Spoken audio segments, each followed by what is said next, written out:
అందరికీ నమస్కారం. నేను మీ గాయత్రి. పెరుగుతో ఎప్పుడైనా ఇలా క్రీమీగా కర్రీ చేశారా? 2 టమాటాలు 2 ఆలుగడ్డలు తీసుకుని ముందు ఆలుగడ్డల్ని మధ్యలో కట్ చేసి కొంచెం ఉప్పు వేసి ఇలా ఉడికించుకుంటున్నాను. తర్వాత టమాటాలు ఇలా పెద్ద పెద్ద ముక్కలుగా కట్ చేసుకుని స్టవ్ వెలిగించి ప్యాన్ పెట్టి పోపు గింజలన్నీ వేసుకున్నాను.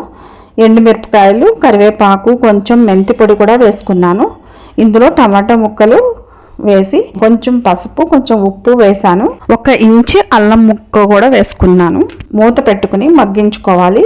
ఈ టొమాటో ముక్కలు మగ్గేలోపు మనం గిన్నెలోకి పెరుగు తీసుకుని అందులో ఉల్లిపాయ చిన్న చిన్న ముక్కలుగా కట్ చేశాను కదా, అవి వేస్తున్నాను. కొంచెం సాల్ట్ వేసి కలిపాను.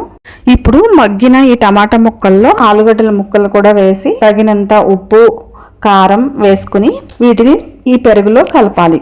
ఈ కర్రీ మనకి చపాతీలోకి కానీ, అన్నంలోకి కానీ, జొన్న రొట్టెల్లో కానీ ఎందులోకైనా చాలా చాలా బాగుంటుంది. మీరు కూడా ట్రై చేసి ఎలా ఉందో కామెంట్స్లో షేర్ చేయండి.